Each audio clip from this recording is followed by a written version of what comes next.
Got my Trucker Path GPS set. Got all my favorite stations programmed in here. So I know exactly where I need to stop and get my best fuel discounts. Heading to Laredo. Oh, it's going to be hot down there. Check all my settings here. Got all my alerts set. Got my math. I like my math map north up. Some people like 3D. Got my way station set. Okay, we're ready to go. All right, welcome back. I'm gonna do a quick load board look at the end of this video. Somebody asked about Tennessee, so I did a real quick one there. But I'm probably gonna be moving around doing a live load here. Not my favorite thing, but I'm not gonna be able to make it to the truck show. Really disappointed, but things just didn't work out. Well, things did work out, I guess. I looked at loads going up to Kentucky, and I guess everybody was doing the same thing I was, you know, trying to get up there to go to the show. And there just wasn't much on the load boards. I didn't want to get anything. I had to do a live load or a live unload because I just didn't have enough time. If I tried to do that, I'd be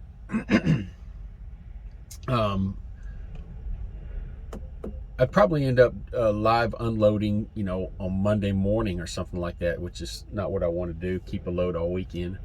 But anyway, that didn't work out. But there's, you know, load boards are really picking up from what I see. Lots and lots of loadouts being put on the board, trailer moves, and a lot more loads on the boards than there has been the past month or so. So it just worked out where I found some good loads around the house, my little short run for one day. And this run that I'm doing a live load on, it just worked out perfectly. I was doing my little short run, and normally on those, I'll pick up a loaded trailer, I'll do a live unload, and I can either use that empty trailer to, you know, do a load out on the way back, or I can just take it back. It's just over 100 miles.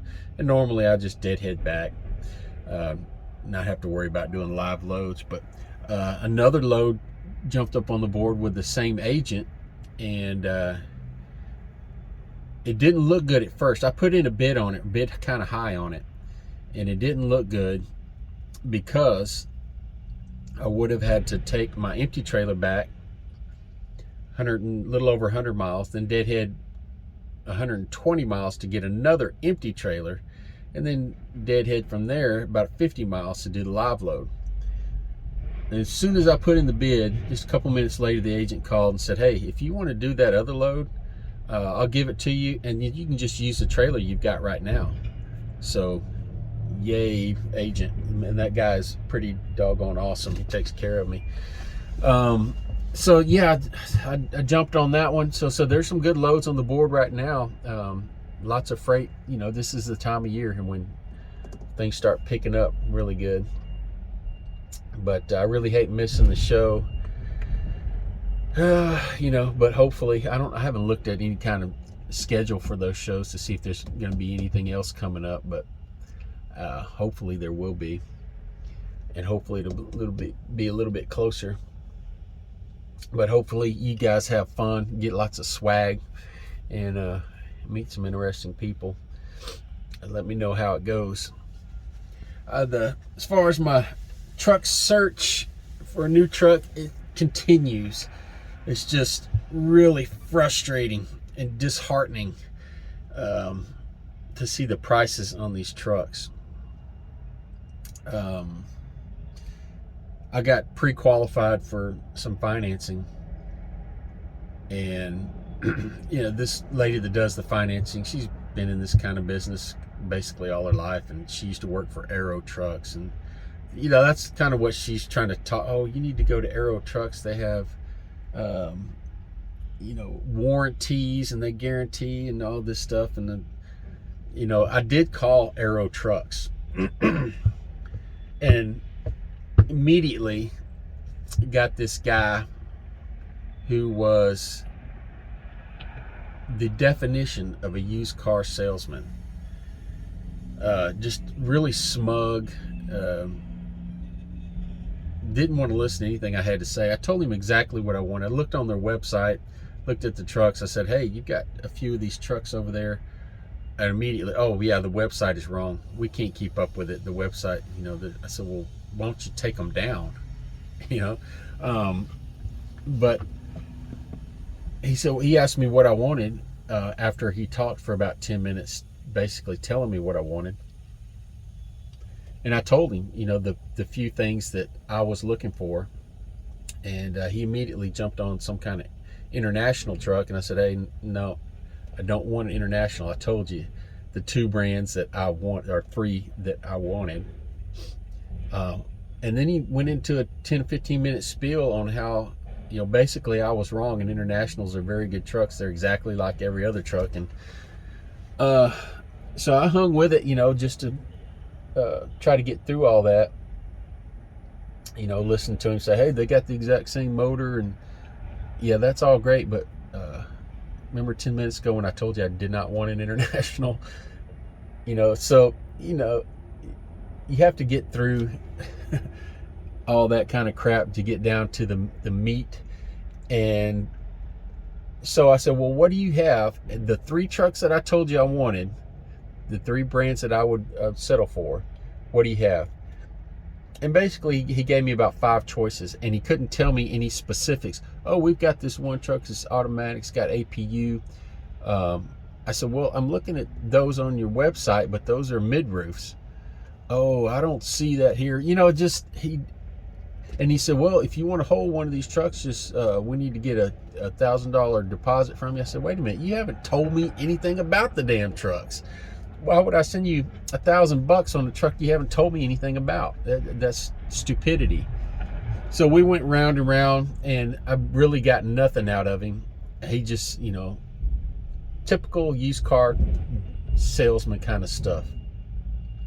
And finally I told him, I said, hey, apparently you don't have what I'm looking for. So I hung up. He called me back a couple days later and went to try to explain it to me why I couldn't find what I was looking for.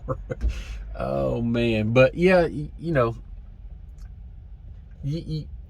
there is some security in buying a truck from one of these lots like Arrow and these big places. They do give warranties, they do inspect the truck, but still the truck's going to have problems. And what everybody's looking for is the same thing. You want something that was I would like to find something that was governed, at one of these places, something that has an APU that has been idling all night, and something that was well maintained in one of these fleets.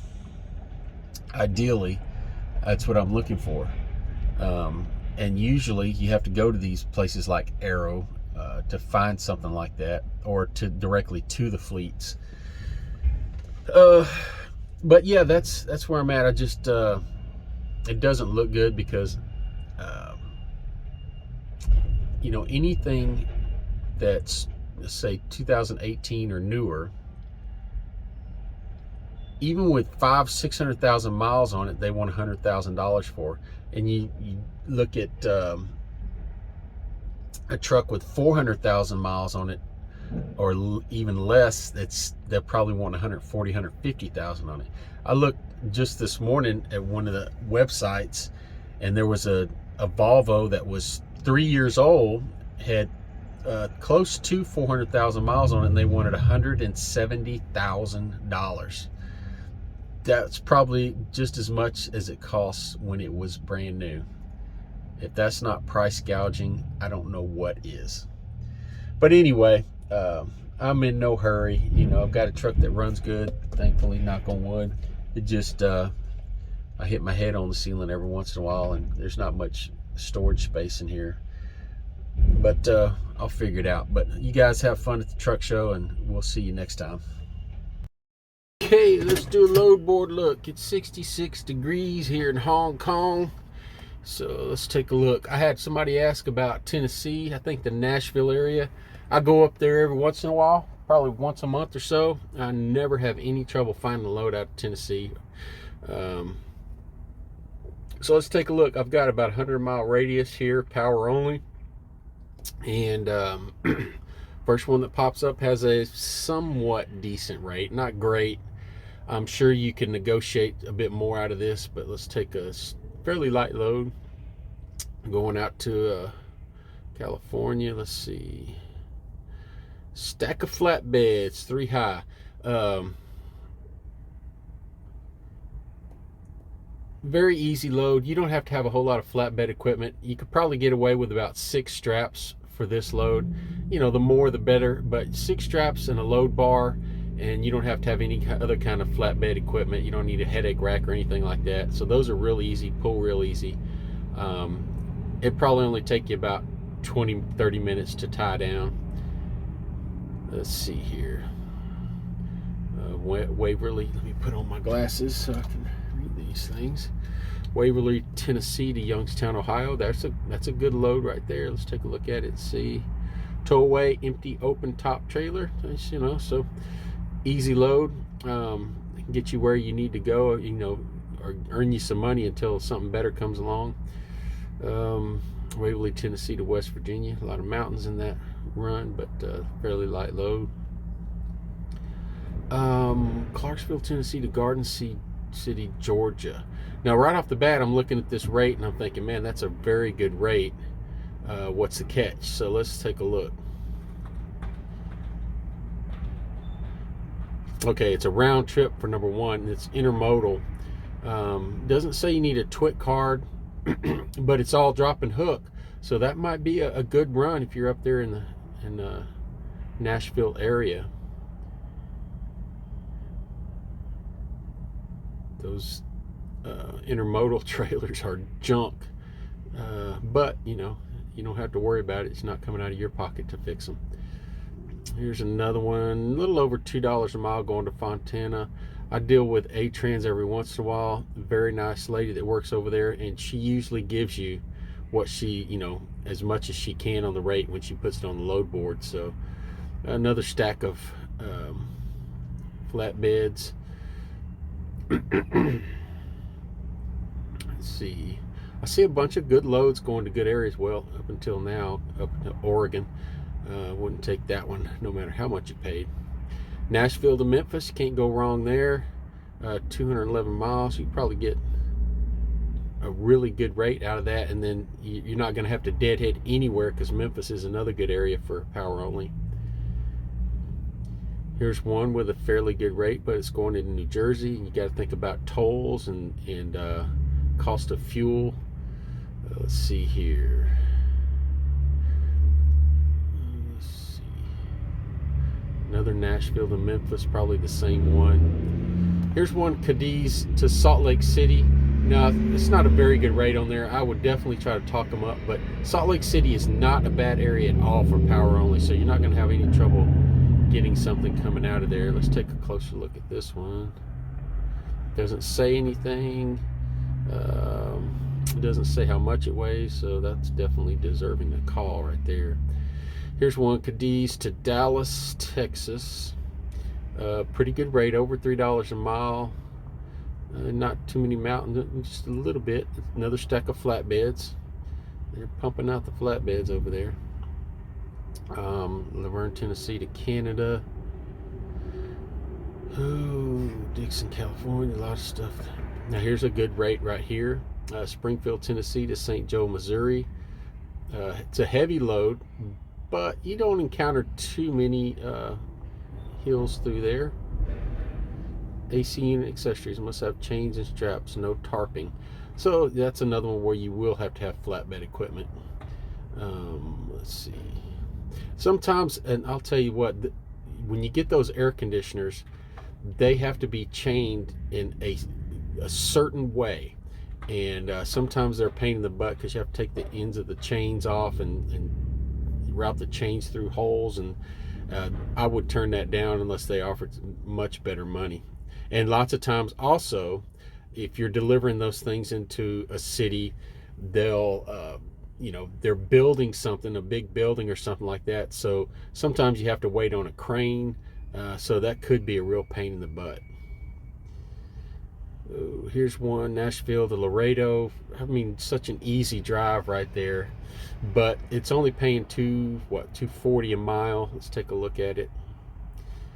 Yeah, I mean, that's super easy. Laredo is not the, you would think it'd be a great power only market, which there are lots of loads, but they're not going to pay very good. Too much competition down there. Another Nashville to Memphis. You could do that all day and make some good money right there. Another Nashville to Memphis. You know, it's only offering $600. It's $3 a mile. And I'm sure you could talk them up a little bit, but let's look at the for carrier packet, loaded trailer, one way, ready now, simple drop. Man, that's efficiency all day long. You know, if you're in Nashville, you can go over there and you can get that trailer. You've hooked up and gone in 15 minutes. Same thing on the other end, and you're ready to get another load. There's no wasted time on that. So $3 a mile might not seem like that much for such a short load, but remember, it's not like van. You're not waiting to get loaded and unloaded. You're dropping and going. Schneider. Oh yeah, their rates are not very good.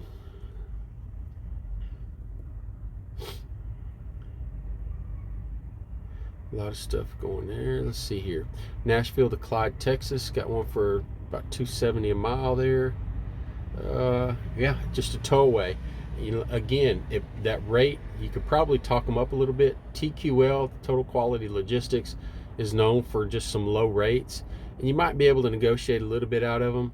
But there again, it doesn't seem like a great rate, $270 a mile. But you're not wasting any time. You're just hooking and going.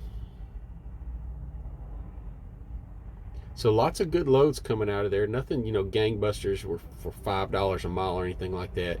Usually, you know, if you're getting some for $8, $9, $10 a mile, like some of these people are saying, you know, all their loads, it's because they've got a van and they're going about a couple hundred miles, and you know, there's so much wasted time built, and they're taking 2 or 3 hours to load, 2 or 3 hours to unload. There's always some kind of trouble with those loads too. Let's take a look over here at the DAT board. We got it for 100-mile radius for power only. Let's take a real quick look here. And I've got it set for the highest rate first. So here's some going into Oregon. You know, some, let's see. Yeah, some more flatbeds. Really easy. But Oregon, yuck. So I'm going into, I take the ones into Fontana before I went into Oregon. Here's one, Clarksville, Tennessee, going to Utah. A little over, you know, $3 a mile. And Utah is not a bad place. It's a heavy load. But, you know, Utah's not a bad place to get a load coming out of there. So they've got lots of power only freight. There's some more going into Eagle Pass. There's a very good rate going into Winchester, Virginia. It's a heavy load. Gonna be hitting a few mountains in between there, but it looks like it's, you know, probably just drop and hook.